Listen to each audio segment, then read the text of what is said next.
Taste the Daily. கள்ளக்குறிச்சியில் 17 வயது சிறுமியின் 7 மாத கருவை கலைத்து குழந்தையை எரித்து கொன்ற சம்பவம் அதிர்ச்சியை ஏற்படுத்தியுள்ளது. திருவண்ணாமலையைச் சேர்ந்த 17 வயது சிறுமியை அதே பகுதியைச் சேர்ந்த இளைஞர் ஒருவர் திருமணம் செய்து கொள்வதாக ஆசை வார்த்தை கூறி கர்ப்பமாக்கியுள்ளார். இதனையடுத்து கருவை கலைத்து விட்டால் உன்னை திருமணம் செய்து கொள்கிறேன் என கூறி கள்ளக்குறிச்சி மாவட்டம் தேவ பண்டாலம் கிராமத்தில் உள்ள தனியார் மருந்தகத்தில் சிறுமியின் 7 மாத கருவை கலைத்து குழந்தையின் உடலை எரித்ததாக தெரிகிறது. இந்நிலையில் சிறுமியின் உறவினர் அளித்த புகாரின் பேரில் மருந்தகத்தின் உரிமையாளர் சிவா ஆனந்த் மற்றும் உடந்தையாக இருந்த 3 பேர் பிடிபட்டனர்.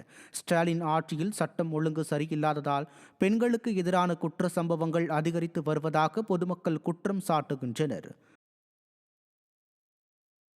மயிலாடுதுறை மாவட்டம் கொள்ளிடம் அருகே பட்டியல் சமூக இளைஞரை பல மணி நேரமாக நிர்வாணப்படுத்தி அடித்து துன்புறுத்திய சம்பவம் அதிர்ச்சியை ஏற்படுத்தியுள்ளது. நரிமுடுக்கு கிராமத்தைச் சேர்ந்த வினோத் என்பவர் கடந்த 1ஆம் தேதி இளைஞர்கள் 2 தாக்கப்பட்டதை தடுத்துள்ளார். இதில் ஆத்திரமடைந்த 8 பேர் கொண்ட கும்பல் வினோத்தை கடத்திச் சென்று சுமார் 5 மணி நேரம் நிர்வாணப்படுத்தி பைப்பால் அடித்து துன்புறுத்தினர். இதில் உடலெங்கும் காயமடைந்த அவர் மருத்துவமனையில் சேர்க்கப்பட்டார். சம்பவம் குறித்து ஆனைக்காரன்சத்திரம் காவல் நிலையத்தில் புகார் அளித்தும் விடிய அரசின் ஏவல் துறை நடவடிக்கை எடுக்காமல் அலட்சியமாக இருந்தது. ஸ்டாலின் அரசின் போலி சமூக நீதியை இது காட்டுவதாக பொதுமக்கள் குற்றம் சாட்டுகின்றனர்.